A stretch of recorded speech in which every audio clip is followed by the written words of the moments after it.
All right. Well, we're going to go ahead and get started. Hopefully everyone can hear me and everyone's here for AWS for virtually every application. Fantastic. So my name is Tiffany Wisner. I lead our compute, storage, and networking product marketing team back in Seattle. I've been with AWS for 3.5 years, although I've actually been in Seattle the last 21 years.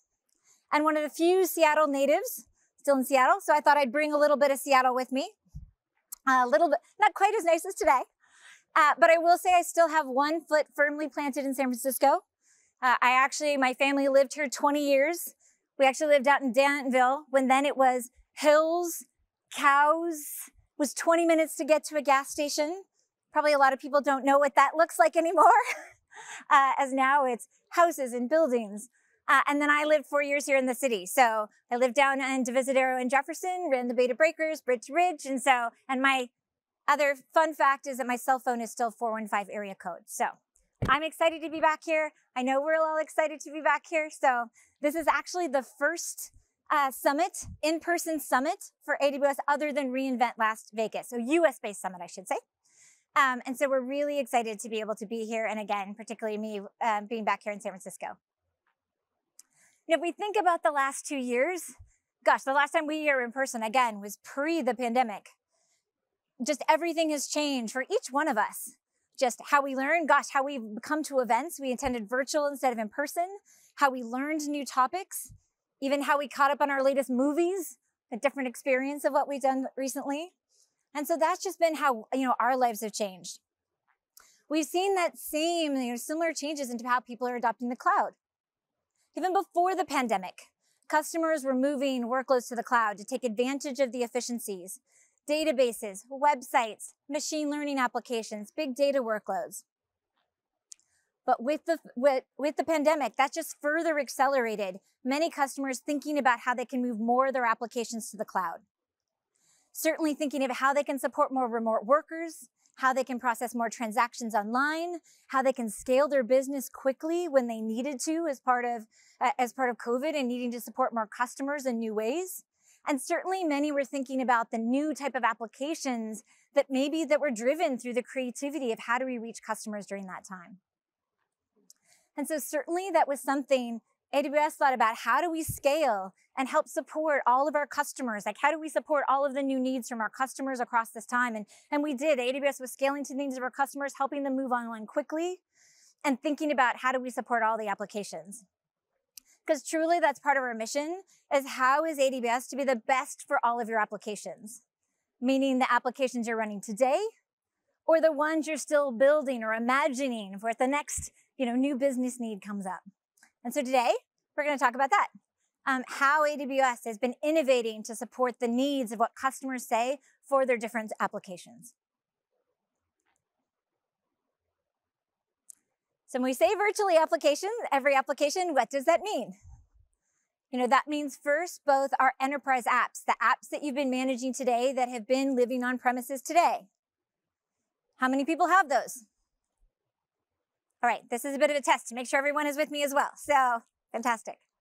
So we are thinking, how do we provide the support you need for all of the apps that have been traditionally running in premises?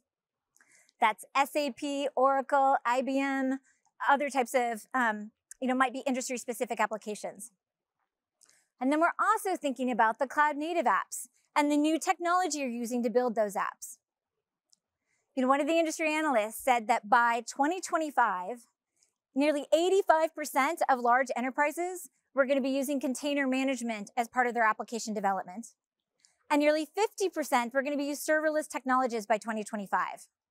I think that's up for about 20 or 30% today.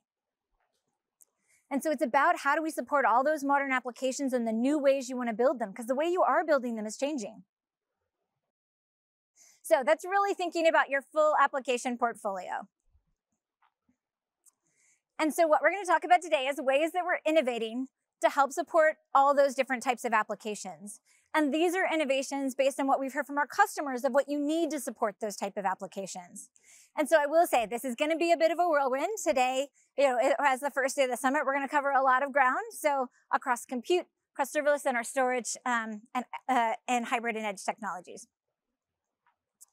So when we think about those, we've organized them too, thinking about performance, security, and innovation, in part because that's what we hear from customers or some of their top considerations as they're moving applications to the cloud, especially as they think about their current applications, making sure they can continue to have the same or even better performance in the cloud.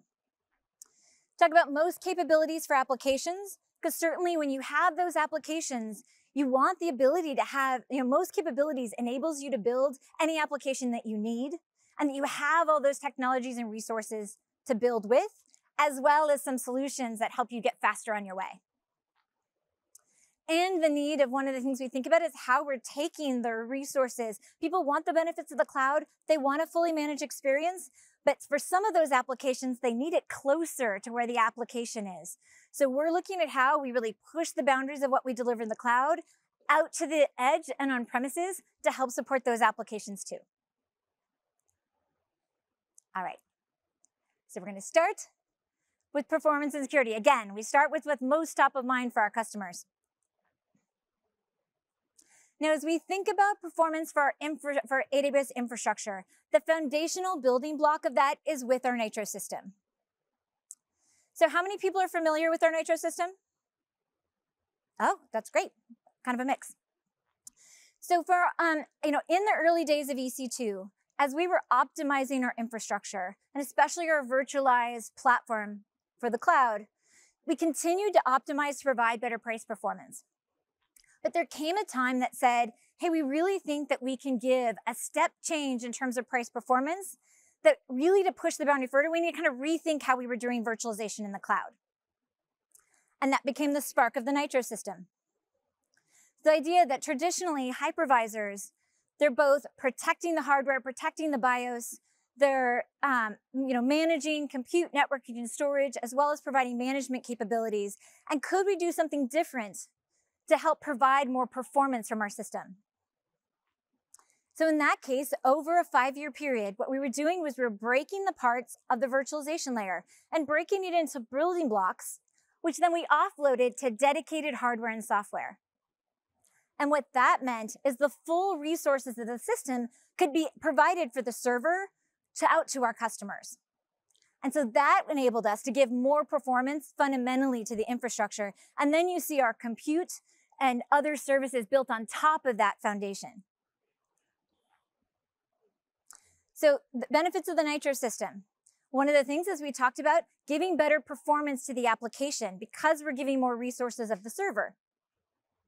It also provides enhanced security for our infrastructure, and we'll talk a little bit about that. And by doing and creating those different components and creating the building blocks of the Nitro system, it also helps us innovate faster, so our customers can innovate faster. So you hear us talk a lot about the Nitro system and how that becomes a fundamental building block of our infrastructure. The question is, how do you see what that looks like? So for many customers, they tell us that they measure performance like benchmarks, like SpecInt, and use SpecInt to measure the performance across different workloads. Now, the challenge with that is those benchmarks are converged over a similar set of CPUs. And so you see similar performance off in some of those benchmarks. What you want to see is how do real-world workloads support. So when real workloads are running at scale across a platform, how do they perform? And fundamentally, those optimizations of the platform where you're getting more resources help to show up in the applications and the performance that you're running. So we did some tests. So what you see here is you run a set of workloads, Memcache, with SQL databases, and with digital web serving. And we ran those workloads to then across ourselves and with some of the other cloud providers. And what you can see is for most workloads, it's up to 10% more performance of running those real workloads. And some workloads, it's up to 25%. So that's higher throughput running on the same CPU. And so that you're able to see the performance and the engineering of the system that is able to show in the performance of those real world workloads. And so we're really excited to be able to show how that investment comes out to customers in performance. Now, we also talked about how it enables security. And certainly there's fundamentals of how we built our Nitro system that help provide enhanced security for AWS. Now, security is our #1 priority, and so certainly security was top of mind as we were reimagining what virtualization looked like. Now, the first is the Nitro system is based on a hardware-based root of trust. And that allows us to cryptographically both monitor and validate the system continuously. So it's providing a higher level root of trust than other traditional virtualization methodologies. Second, as we offloaded virtualization components off to dedicated hardware and software, the main hypervisor became lighter and more efficient.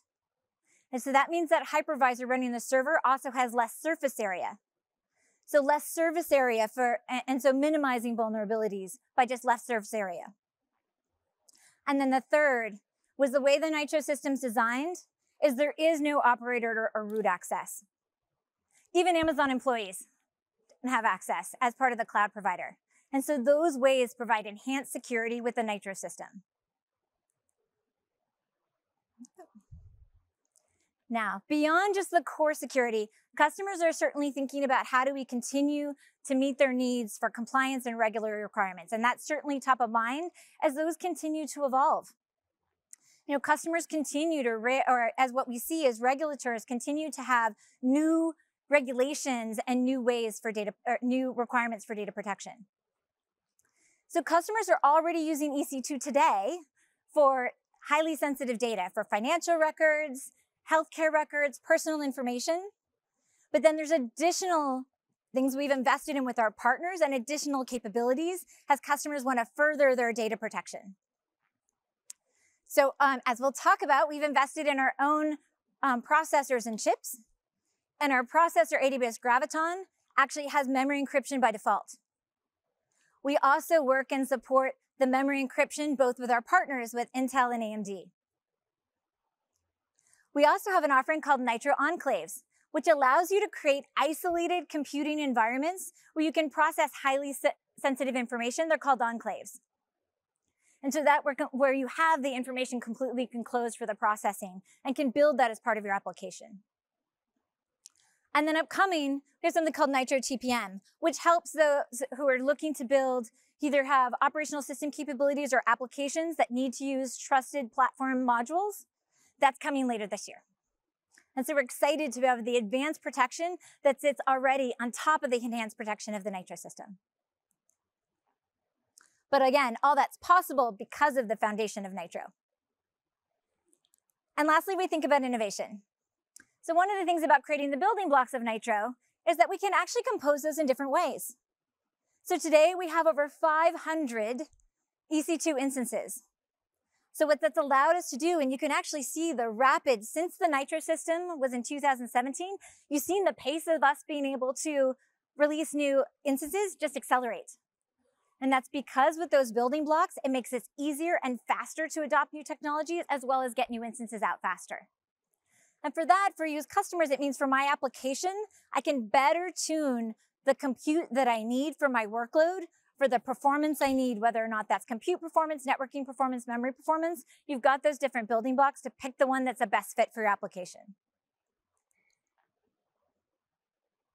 All right, we're gonna take a little bit and talk about some of our compute processors and architectures and how those support your different applications. So we do have the broadest choice of processors and architectures, including as we think about both Intel, AMD, and again, our own AWS built, designed Graviton processors. And so we'll talk a little bit about each of those. Now, we're very excited about our collaboration with Intel. Intel, we have 15 years of collaboration with Intel. When you think about 500 instances, we have over 300 of our instances are based on Intel. And we are supporting their latest generation, third generation Intel Xeon scalable processors. And been excited to bring that to the cloud with what you'll see at the bottom of the slide are our latest instances with Intel, including those latest generation processors. What I'll take a minute to talk about is the one in the middle. So it's our i4i instance. So it is going to be based on Intel's latest generation processor. It's also got support of something we call Nitro SSDs. So Nitro SSDs are developed based on the learnings that we had with building the Nitro system and with silicon. And so it's AWS designed SSDs that provide the best I/O performance in Amazon EC2 for our instances. And so we released some Graviton instances at the end of last year based with Nitro SSDs, and we have the new ones leveraging Intel's latest processors and our latest Nitro SSDs coming soon. And I'll just show a couple of great examples. With those i4 instances, you see 30% better compute power and up to 60% lower latency with the Nitro SSDs. And so i4i gets that benefit with Nitro SSDs. And you can see two early customers. Scylla was using a distributed NoSQL column store. They were seeing 2.2x higher throughput and with a 40% reduction in their latency, as well Heap with a PostgreSQL application was seeing a 40% reduction in query latency. So people seeing great results for their applications with some of these new technologies coming to market. We're also really excited about our innovation with AMD. AMD has been a great partner of bringing additional choice to our platform, giving high performance and lower cost. Provides additional flexibility and choice, and as well that we have a full family of instances across our AMD processors, and especially the latest one where we're leveraging AMD's 3rd generation EPYC processors. We launched M6A, which is for our general purpose back at reInvent. We launched our C6A, so for compute optimized workloads, just in February. And actually in January, we released our first instance that was really optimized for a workload for high performance computing. So the first time we've taken a workload and with AMD and had a specialized instance for a specialized workload, which is particularly important for high performance computing. It actually offers up to 65% better performance for high performance computing. And then if you put that as with our Elastic Fabric debugger, our high speed networking, a great overall solution for HPC. Right. Now, we want to talk a little bit about our own innovations in chip with processors. As we talked about, we have innovation that we have done with, that our learnings with the AWS Nitro system became the basis of what else we could do for customers to be able to provide them better past performance and speed up our innovation. So the idea was if we could take actually those learnings and be able to provide our own processor and chips, we would be able to optimize those just for the cloud. And so we could focus those processors with just the capabilities you need, which again would then deliver more performance for those processors. And then again, it would also help accelerate our pace of innovation as we were able to blend those processors with our other building blocks. So as we look ahead, we're on our 3rd generation of processors just since we announced them in 2008. So the rapid cycle of both our processors and to be able to bring new instances to the cloud. And all of our goal with this is so customers have the latest technologies, whether it's our partners or through our own innovations, so you can be able to get the most value out of your infrastructure. So you can be able to take advantage of what best fits for your application and be able to take advantage of the best technologies to be able to see that better performance and value.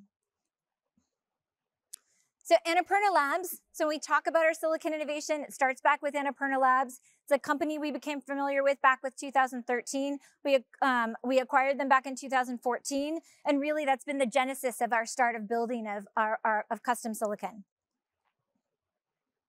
And that first landed, we announced our first AWS Graviton at reInvent in 2018, and then in 2020, we had our 2nd generation AWS Graviton 2. AWS Graviton 2, and we were able to take all of the learnings both from igniting the initial ecosystem as well as our early learnings from our 1st generation. With AWS Graviton 2, customers are able to see up to 40% better price performance using our Graviton processors. And that's just not based on our testing. That's with many, many customers that we've been seeing have been able to take advantage of that.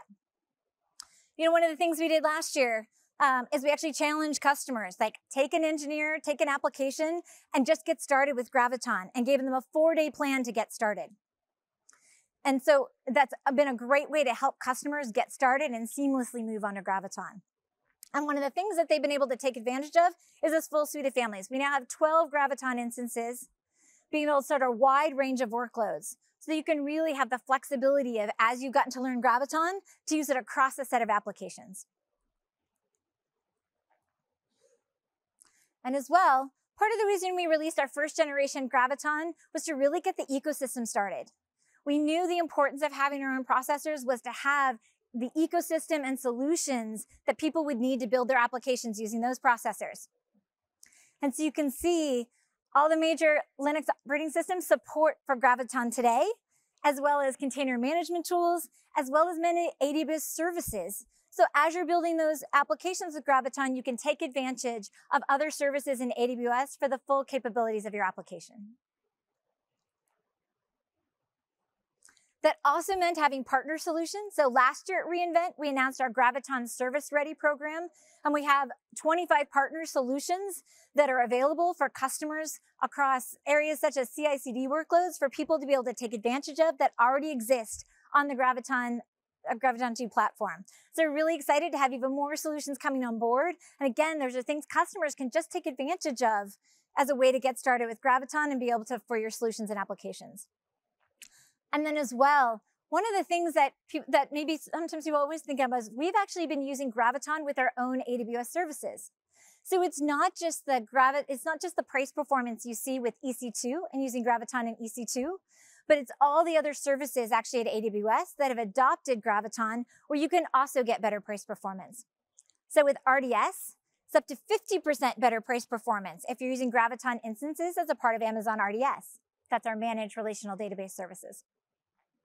With Lambda, it's up to 34% better price performance. With Fargate, it is 34% price performance. With Lambda, it's up to 40% better performance.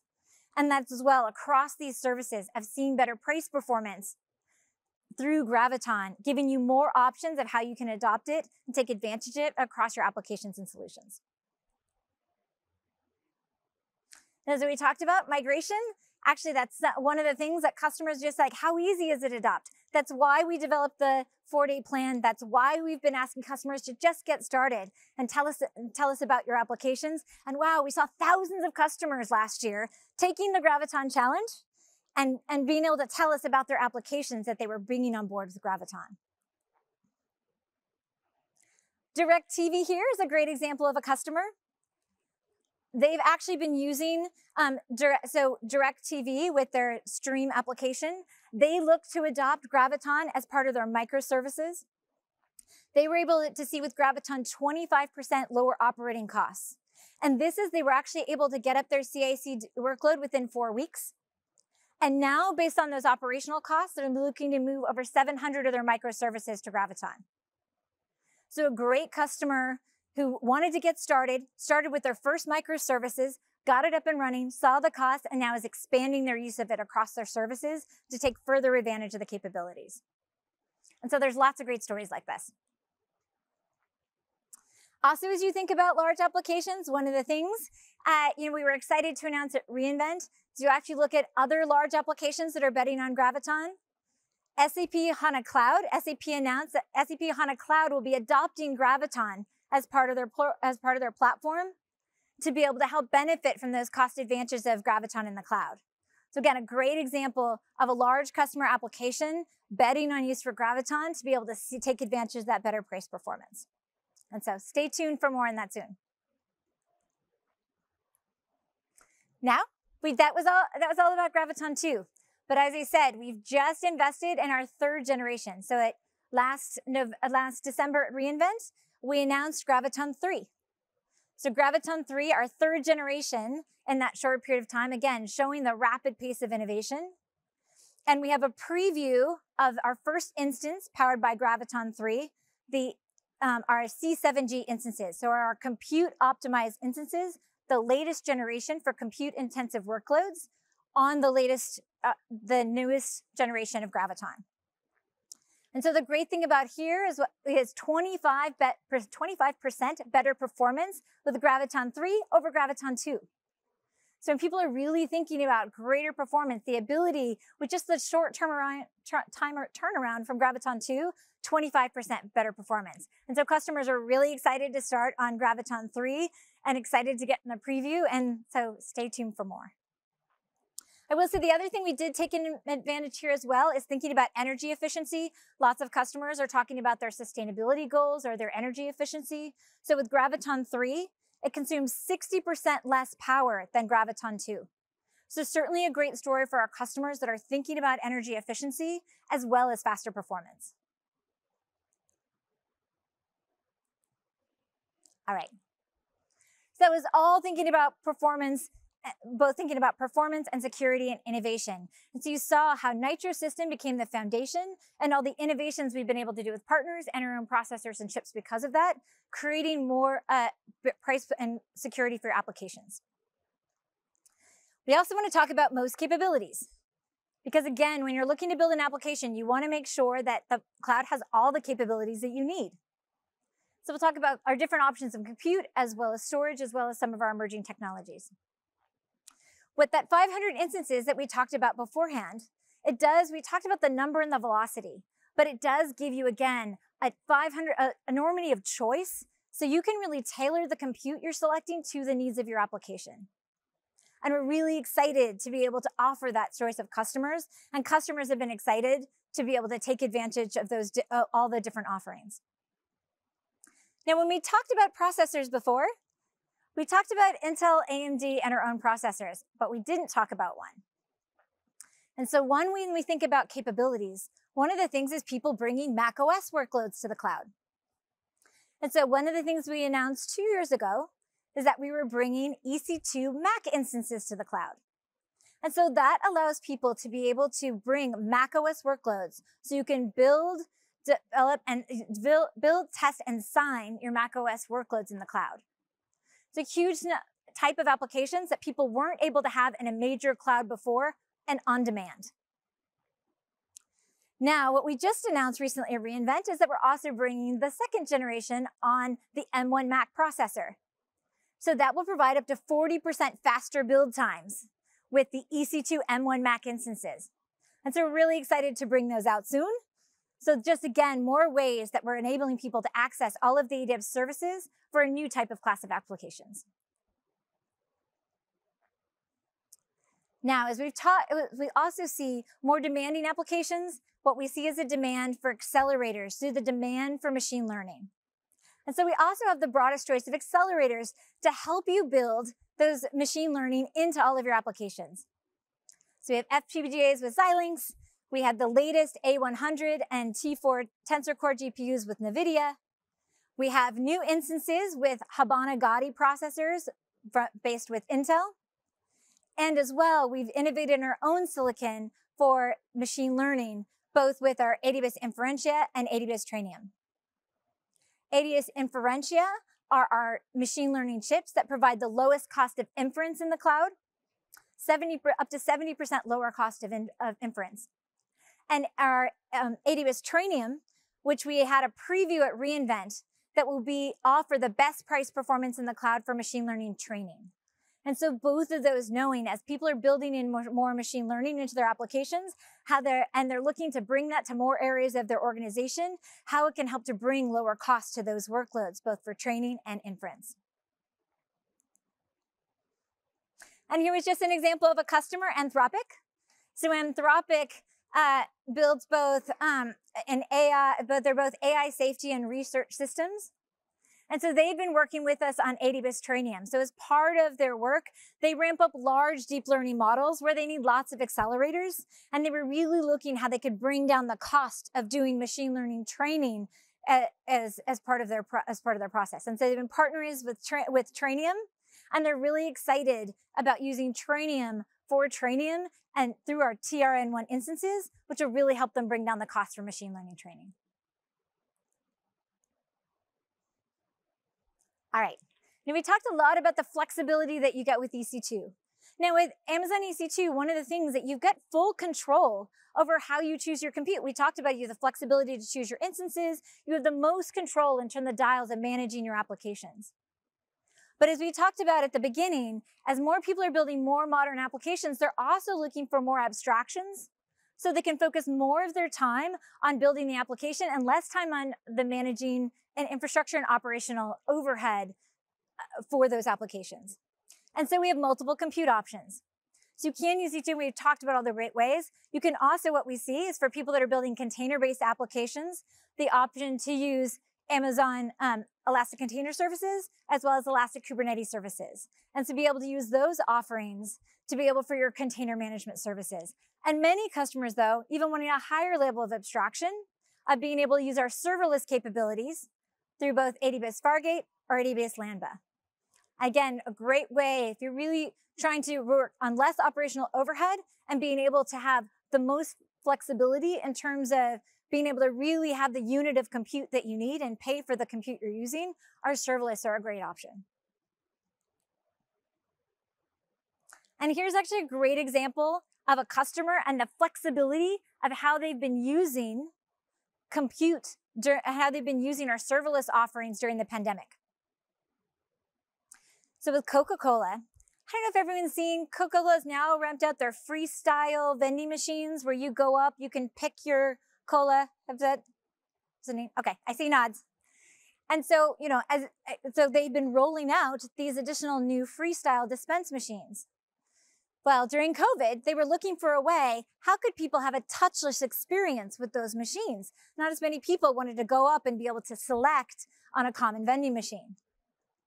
So what they had the opportunity to do was build a mobile application that actually they innovated on the integrated communication system with the vending machines. And through the mobile app, you could select your offering as well as buy and order on your mobile app.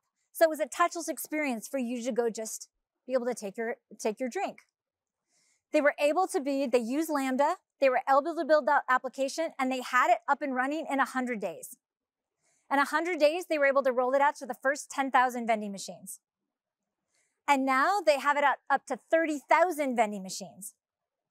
And so this was a great way that they had an idea that came up in terms of a business need that they hadn't forecasted before, but they needed to innovate in new ways during COVID, and it gave them the opportunity to use our serverless service to quickly get out an application.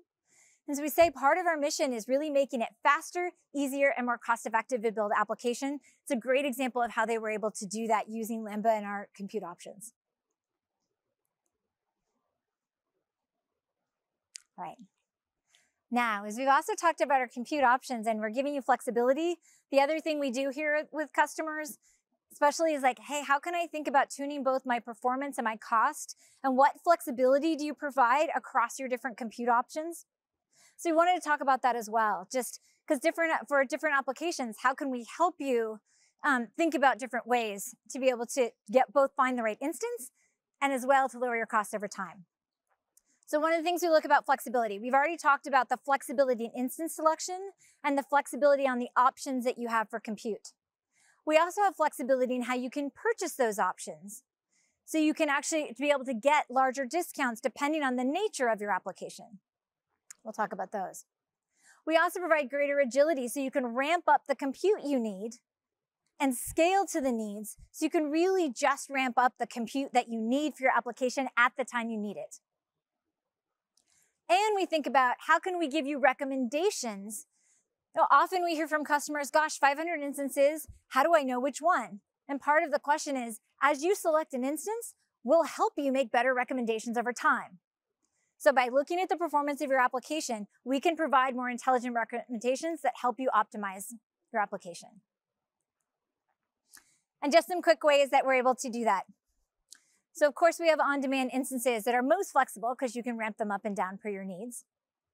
But we also have spot instances for customers where your application, you may be able to run it when you need it, or you may be able to run unused capacity. So our spot instances is unused EC2 capacity that often can be up to 90% off. So customers have a lot of flexibility with their applications, a lot of flexibility with the instances they want to run, but are very cost sensitive, can take advantage of spot instances for greater flexibility. We also, again, talked about Fargate and Lambda, but we also have something called Adibus savings plans, where you can commit to a level of usage for a greater discount. But those savings plans can be flexible for your usage across instances, as well as across Lambda and Fargate. So you can commit to knowing you have a level of usage now, but have flexibility as new instances come out, delivering greater price performance, the flexibility to change over time, or even change the type of compute offering is as you have applications that you're modernizing in new ways. So a lot of flexibility that's provided with savings plans that we have for both compute and machine learning as well. And then for scaling, both EC2 auto-scaling, AWS auto-scaling help you really scale up to the needs of your compute when you need it. And again, lots of flexibility you can set up based on dimensions to either have your compute ready ahead of when you need it, if you're preparing for unexpected demand, or being able to scale down when your demand isn't there to be able to optimize your costs. And Compute Optimizer, that's what I talked about, how we can provide ML-based recommendations. We launched Compute Optimizer back in 2018. Since launch, Compute Optimizer has provided over 5 billion recommendations to customers.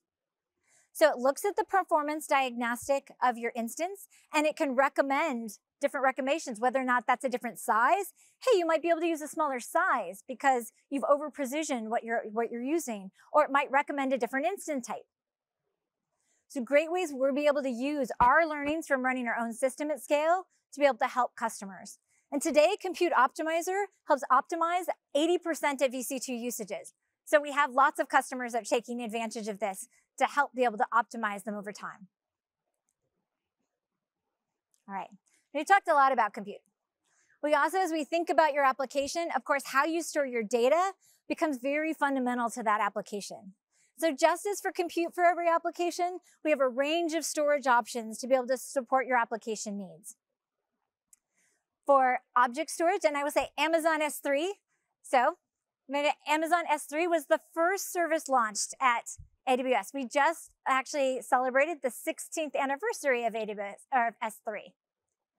Now with S3, with object storage, the first workloads for S3 were really around websites as it first launched back in 2006.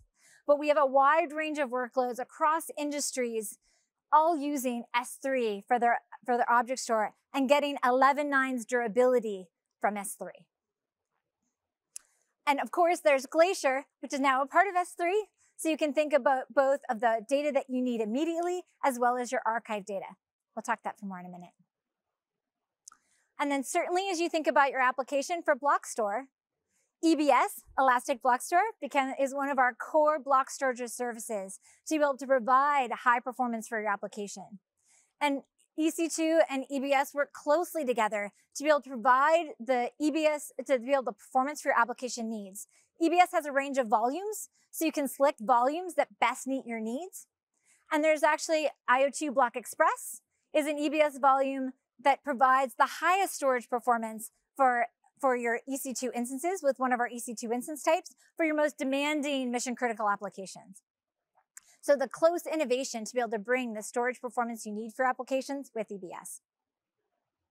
And then certainly for file storage, as we're thinking about new applications people are building or moving from on-premises, we have a range of file storage solutions. So EFS, with EFS, our elastic file system, that's really for cloud-native applications and gives you the most cloud-native flexible experience for file storage for those new applications. And then for when you're moving applications, we have a range of file sifting offerings that can help with especially providing like-for-like capabilities. So just last year, we introduced Netapp for Ontap. So if you're using Netapp Ontap on premises, it's like-for-like capabilities of being able to move that workload to FSX of our file system. Similarly, for Windows File Server, similarly for workloads that may be running on Lustre or with OpenCFS. So this is being able to have just the storage capabilities you have on-prem, being able to merge those and find the right storage for your application.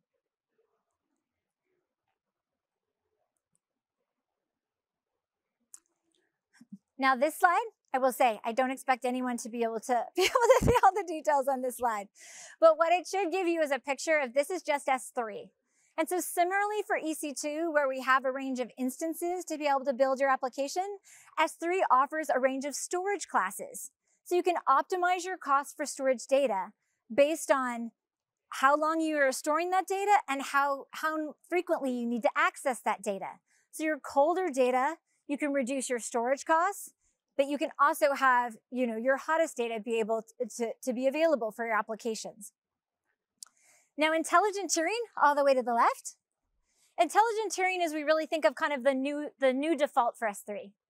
So if you don't know the data patterns of your application and you're not sure what best storage class to use, S3 intelligent tiering will actually, you can put your data in intelligent tiering, and as we look at the pattern of your data, we will move it to the storage class that's the best fit to be cost effective to your needs.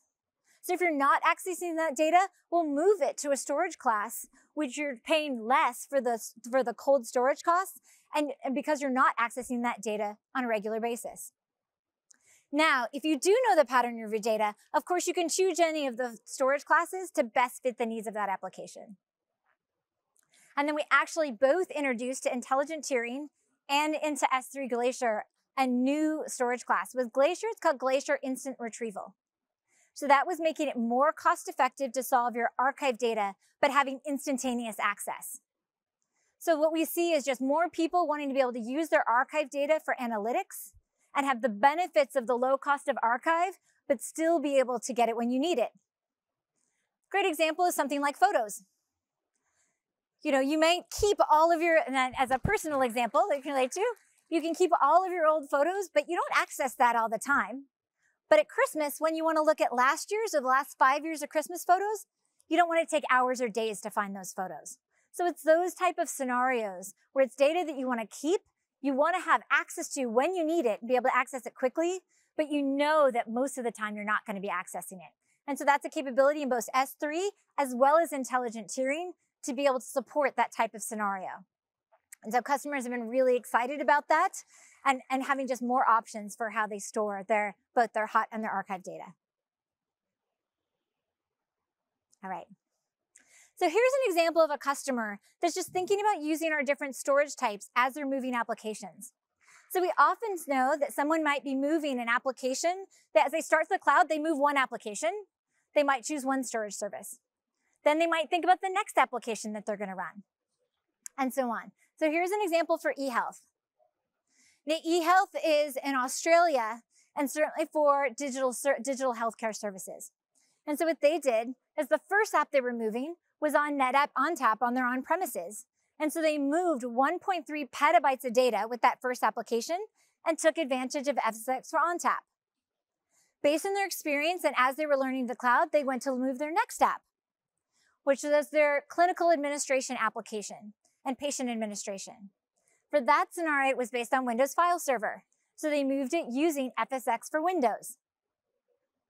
And then as they were thinking their analytics, really their genomics analysis, so more like a high-performance computing application, as they moved that, they were using FSx for Lustre. So an example of someone application by application picking the best storage option that was the best fit for that application in terms of performance, cost, and flexibility. All right. So we talked a little bit for leaving on genomics analysis. HPC is just an example when we think of where these come together. When you think of an application where the importance of compute, storage, and networking all come together for an application. And certainly across for HPC, this is where we're often solving some of just the hardest problems, whether it's working with a company on new vaccines and drug discovery research, whether or not it's weather forecasting, whether or not it's analyzing social media platforms, or, even helping Formula One racing run competitively. So, I mean, we really think about this as an area for people to think about their applications and all the flexibility that is available across compute, storage, and networking. And AstraZeneca is a great example of a customer that we're partnering with and have been partnering with that's using a full set of our compute, networking, and storage options for their HPC solution. So AstraZeneca, in this case, they had been running their HPC workload on premises, but they wanted to move it to the cloud because they wanted to spend less time managing their infrastructure, and they wanted to be spending more time being able to focus on their research. And this is where, that's where they had infrastructure that was specific to their HPC applications. They also wanted to scale rapidly when they needed. Certainly during the pandemic, as they were doing your researches, they needed infrastructure as quickly as they could get it, and they needed it to do additional research. So they built an HPC environment. So I love the stat of being able to run 51 billion statistical tests in 24 hours. Just the power of being able to ramp up that much infrastructure that was tuned to be able to deliver the research and the speed of analysis that they needed. And that's allowed them to help facilitate 40 different drug discovery projects move forward because of the HPC infrastructure they built in a very short period of time. And it's allowing them continue for their Center for Genomics Research to be able to analyze. They have a goal of being able to analyze 2 million genomes by 2026, and they're using this infrastructure to help them do the speed that they need to be able to do that type of genome analysis over this period of time. So, great example of how this comes together for at an application for a customer, especially for HPC. Now, it's also why for HPC, it is one of those workloads that people are really looking to move to the cloud, though. And this is an example of just based on for our infrastructure and all our investments here, AWS was voted by readers in HPC Wire, the HPC community, as the best cloud platform 4 years in a row for HPC workloads. Now, as we think about HPC, we also think about what is the next generation of computing. Quantum is certainly something that's pushing the boundaries. And so when we think about most capabilities, it's what are those emerging capabilities that I want to take advantage of and be able to be on the forefront of my development and test for. So when we think about our AWS with our quantum capabilities, it's really focused in 3 different areas. How can we help enable simulations? So there's some things that just happen in nature that actually current computings, even the biggest supercomputers, can't process. And so quantum computing has the ability to do some of those simulations as the technology comes forward.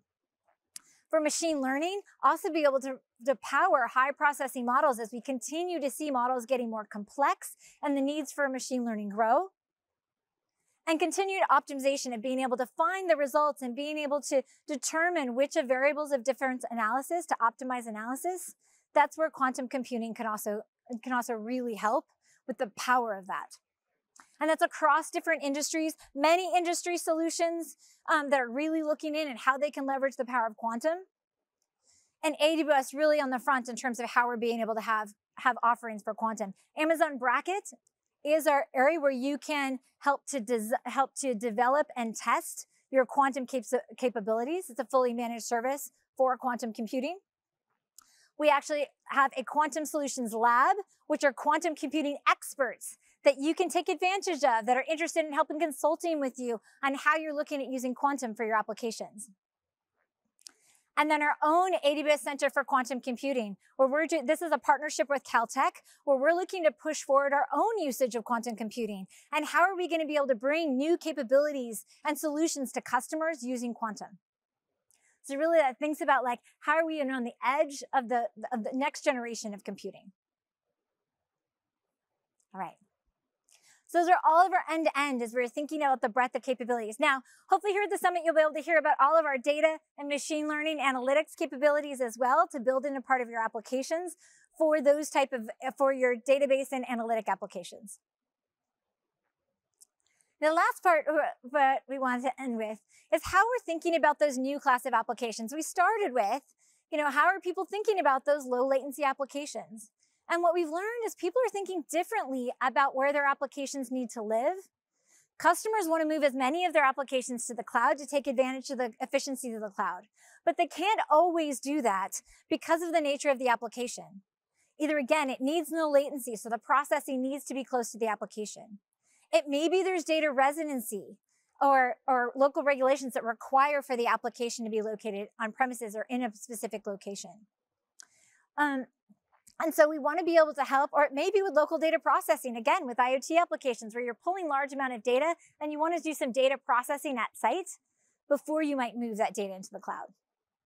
And so we're looking at how do we actually help those applications too by taking the AWS services and infrastructure we have and pushing those farther out from the cloud to the edge where those applications need to live.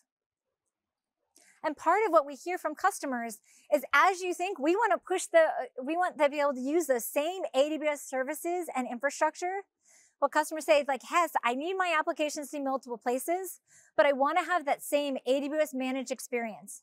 I want to take advantage of the same infrastructure. I want to build my app the same way and be able to take advantage of the benefits of the cloud. And so we can see here is really, as we think about it, a continuum of applications. a continuum of applications that may need to live or can live in the cloud, but then all the way out to the rugged edge. And so we have a solution, a continuum of solutions that maps to that application continuum to be able to provide the services where you need them for your applications where they need to live. And again, with same infrastructure, same services, same APIs, same tools. So it's a consistent experience across that continuum. Now, of course, that starts, our global infrastructure starts with our regions. The vast majority of applications actually are best and are able to run in our regions. We have, as we think about it, we've continued to build out our regions. We have 25 regions today, 81 availability zones, and we continue to accelerate our build out of regions with many new regions that we've announced upcoming. We also have our edge networking services. As people think about needing to have content delivery out the edge, Amazon CloudFront actually is one of the largest content delivery services that delivers content out to over 410 points of presence. So you can get content out where you need it from our global infrastructure. And so we also think about it as supported as our Adibus backbone. We have 100 gigabit per second transatlantic cables, thousands of miles of cables that are up to 10 kilometers deep as part of our global backbone to connect all of our global regions, our points of presence that become the backbone of our infrastructure. So again, the question is, how can we get the power of our regions and infrastructure closer to where you need it? So in addition to being able to take with something like CloudFront out to metro areas, we've introduced a new type of AWS infrastructure to be able to bring AWS infrastructure and services out to large populations and metro centers called an AWS Local Zones. It's about being able for those low latency applications to be able to have an AWS infrastructure where there might not be a region today. So still same fully managed experience as our regions and being able to get that closer to the region, services closer to where you need it. Oh, wait, so. I see people are taking pictures, so I don't want to move on so that people can get pictures that they need. With our local zones, we started with 2 local zones in Los Angeles, and last year rolled out 15 additional local zones across the continental US, so that you could have the advantage to be able to access AWS local zones through any of these locations to have AWS compute, networking, and storage closer to where you need it for your applications. Now, the question we kept getting last year was, gosh, I love that you're rolling out these local zones all within the US, but what about international local zones for people that want global reach? And so that was the announcement we made at reInvent.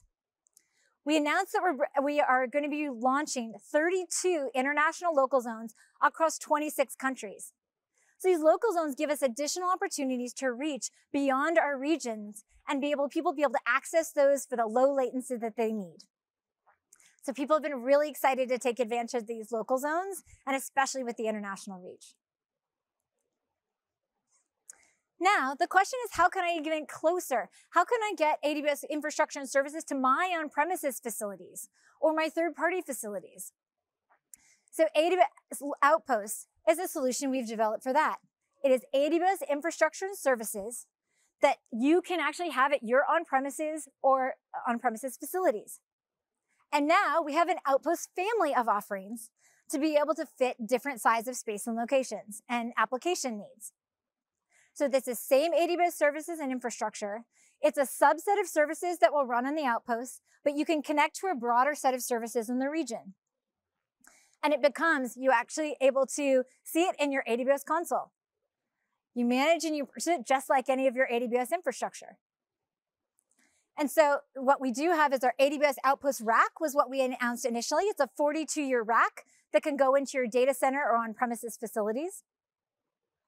We also have a rack that is specific for if it's your VMware cloud workloads that you want to be able to run on premises, but have the benefit of AWS infrastructure. We have a version of Outpost that runs VMware Cloud on AWS on Outpost. So it becomes a great solution for customers thinking about their VMware workloads, where they would have been moving them to VMware Cloud on AWS, they can also run them on Outpost. And most recently, we released Outpost Servers. Outpost Servers are the same benefits of an Outpost rack, but they're a smaller form factor. So there's a 1U server optimized for Graviton and a 2U server based on Intel. And for these are smaller locations, whether in a network rack, they're rack mountable servers that can go into an existing rack. And so there are for smaller locations where you may not have a broader data center where you can put a 42-year rack in. And so same experiences for both low latency, data residency, and local data processing solutions. And so lots of customers excited being able to take Outpost servers out to their different locations. You see momentum here across the many different customers that are across industries that are using Outpost today. Telco, financial services, gaming, many of these places that have low latency applications and are able to use Outpost and be able to bring that low latency closer to the application. All right. And last, one of the things as we think about types of customers that are building applications, we are really excited. Nasdaq, we've been working with our technology in Outpost and with Nasdaq, and Nasdaq is going to be deploying the first private local zone. And so literally running the Nasdaq exchange on Outpost infrastructure and services. So we think about the ability of for mission critical app, there's nothing more mission critical than a financial exchange. And so we're incredibly excited on the partnership and just another great proof point of both the Outpost and the abilities there to bring private local zones on the Outpost technology to be able to power something like the Nasdaq exchange. All right. A couple more minutes and we're just almost there. So now we can't talk enough about taking something out to the edge without talking about IoT. So we certainly have a range of solutions to really be able to help with their IoT applications and solutions. As we think about our approach for IoT, it's about helping you be able to create, millions, billions of devices for your IoT applications. And so we provide both device software that helps you build and get up and running IoT device applications quickly. We have connectivity and control services that help you in integrating those services with AWS, with the AWS Cloud, and analytics services. You can take advantage of all the data for your IoT applications and be able to do the analysis on the IoT data and applications. Now, as we think about new services that we've launched, we've also have about a dozen purpose-built IoT solutions. So at reInvent, we announced Iot Twin Maker. That helps you actually replicate digital twins. So be able to optimize your manufacturing operations by being able to get up digital twins of your systems and operations. Iot Fleetwise, which helps you collect and analyze vehicle data for autonomous vehicle solutions.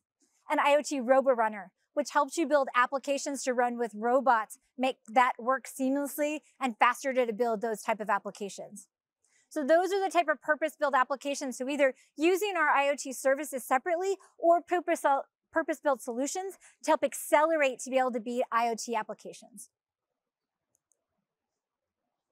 And all of that is how we can help you collect and store your IoT data, how we help secure your IoT applications with the same security we've talked about at the AWS infrastructure, being able to build in AI and ML capabilities with SageMaker Neo, and being able to scale reliably all the benefits of AWS elasticity and geography.